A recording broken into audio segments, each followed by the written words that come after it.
আসসালামু আলাইকুম রহমতুল্লাহি বারাকাতু। আমি নাসির ফরম টিএসএন মিশন। আশা করি সকলেই ভালো আছেন। আজকে আমরা যাব সিলেটের ঐতিহ্যবাহী একটি দর্শনীয় স্থান, নাম সিলেট ভোলাগঞ্জের সাদা পাথর, যা বাংলার কাশ্মীর নামেও বিখ্যাত। তো চলুন শুরু করা যাক।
মাশাআল্লাহ, আল্লাহু আকবার।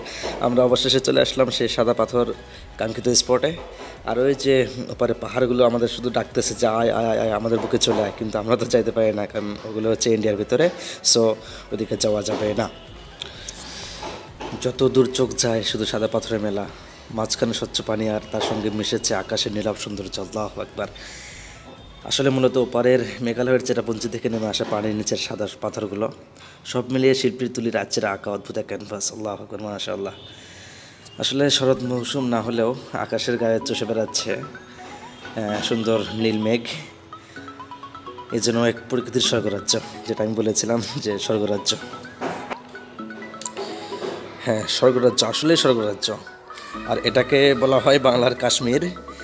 আমি বিশ্বাস করতাম না, কিন্তু এখানে এসে আমি আসলে বুঝলাম, কাশ্মীর কোনোদিন যাই নাই, তবে কাশ্মীরের থেকেও সম্ভবত কম না এটা। অনেক ভালো লেগেছে আমার কাছে। সর্বশেষে দর্শকদের উদ্দেশ্যে আমার একটি কথা: নিচে ভ্রমণ করুন, অনুভূতি জমান, স্মৃতি জমান। ভ্রমণের মাধ্যমে নিজেকে জানুন, প্রকৃতিকে জানুন। দিন শেষে মনে হবে আপনি একজন সুখী মানুষ। তো আজকের ভিডিও এই পর্যন্তই। পরবর্তীতে আবার কোনো এক ভিডিওতে দেখা হবে ইনশাল্লাহ। শেষ পর্যন্ত ভালো থাকুন, সুস্থ থাকুন, সেই প্রত্যাশা।